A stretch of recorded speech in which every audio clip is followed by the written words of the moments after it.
There is an attempt going on, headed it seems by Israeli President Benjamin Netanyahu, to portray Adolf Hitler and the Nazis as socialists and communists, and to say that those opposed to Israel are likewise those socialists and communists. The equation then is, if you're opposed to Israel, you're a Nazi or a communist. In order to engineer this, you have to talk of the Nazi-Soviet pact, which proves that Hitler and Stalin were comrades and together plotted the Holocaust, or something along those lines. In one sense, we can say that whatever Netanyahu says is stained by the mass killings that have been going on in Gaza and the West Bank, and his decades-long assault on Palestinian rights and freedoms, so we might as well ignore anything he says, even if we can't ignore what he does. However, it's clear that there is a coagulation of ideas swimming in the minds and deeds of Elon Musk, Donald Trump, and some leaders of right-wing parties across Europe, such as Jean-Marie Le Pen, who recently passed away. There's a mix of conspiracy theories about immigration, replacement of the white man with the non-white man, for man and race, globalization. Well, what have they got against globalization? I mean, they love moving capital across borders.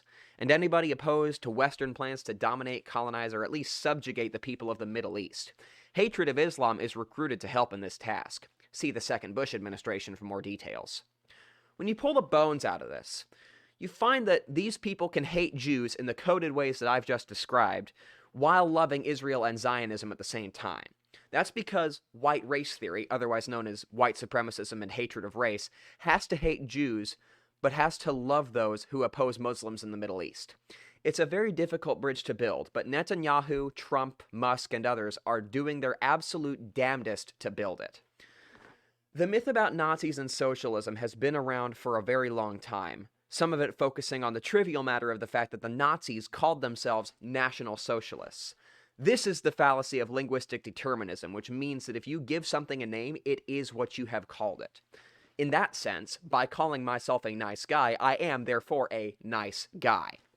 In the case of the Nazis, the issue is, at one level, what kind of socialism is it that excludes, dominates, and exterminates millions of people that they deem to be impure? On another level, the issue is who owns and controls what's being made and distributed. In the jargon, they didn't socialize production, they centralized it and to a certain extent controlled it. Its success depended on a massive arms industry, grabbing of land, industries, and raw materials, that's imperialism, and huge numbers of slave workers who are sadly mostly ignored in the talk of the Nazis' exterminations and genocides.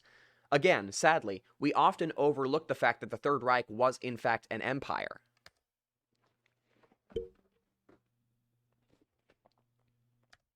I can't think of a single vision of socialism, communism, or even communalism that matches anything the Nazis did. This is not to justify and explain away the terror, imperialism, genocides, and mass murders the Soviet Union committed. Even as a Marxist-Leninist myself, I must say that some of the things the Soviet Union did were fucking horrific, looking at you, Joseph Stalin. However, once the Nazis decided to disperse with the Russo-Nazi Pact, which may or may not have brought either or both the Nazis and Soviets some time, the devastation the German army wrought on the peoples of the Soviet Union was devastating. Again, much of this is overlooked in the Western narrative of World War II. Meanwhile, those who opposed the Nazis in the countries the Nazis occupied were often people who did indeed call themselves socialists, communists, and other form of left-wing organizations. These were the backbone of the resistance and partisan groups of the German Empire. Tens of thousands lost their lives fighting Nazis and emerged from the war in many countries as the popular leaders in their towns and countries. The story of how this moment was portrayed and crushed all across Europe is one that is hardly known, and it involves both the domination of the Western powers and of Stalin and his Central Committee. You can look at, for example, France, Italy, Czechoslovakia, and even Germany, and see how much effort was put into crushing those who had been at the forefront of fighting the Nazis from the bottom in the resistance and partisan movements. This left and liberals struggled to define a new world through the United Nations and the international courts in order to outlaw the methods and activism of fascists, national socialists who had waged war and genocide. It drew up codes on human rights which can only make sense or have value if they apply to everybody. Human means human. Human means everybody. And therein lies the issue. Any form of colonialism, imperialism, racism, mass killing, genocide, or indeed exploitation does not agree that human means human. Human means everybody. The people who, say, ran the Vietnam War in the 1960s didn't believe that the Vietnamese people were as good or as right as human, or as human as American people. So they were bombed and killed, and they had their land poisoned. When the United Kingdom and United States bombed and killed Iraqis during the War on Terror, the Bush administration government did not see Iraqi people as good or as right or as human as we are. The list goes on and on and on. So do Elon Musk, Donald Trump, and Benjamin Netanyahu regard all humans as human? Do they think human means everybody?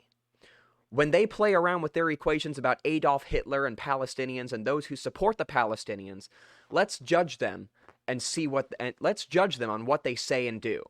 Donald Trump has just made sure that Netanyahu can call on 2,000-pound bombs.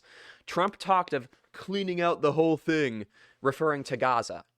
We know that some of Netanyahu's allies say that same sort of thing, even if we don't know for sure that Netanyahu thinks the same thing. Whatever happens in the future, Gaza will go down in history as yet another example of the many killing grounds created by leaders claiming to be fighting for peace and security. To oppose this is not a sign of being a Nazi. Those who oppose this can't be merged with those who waged war on tens of millions of people with a view of exterminating or enslaving them and stealing their land and resources. The trick being enacted here is to say that those of us who think human means human are the ones who most threaten humans. At the very moment, those saying this are attacking humans that they think are less than them, are not as good as them, and are not as human to them.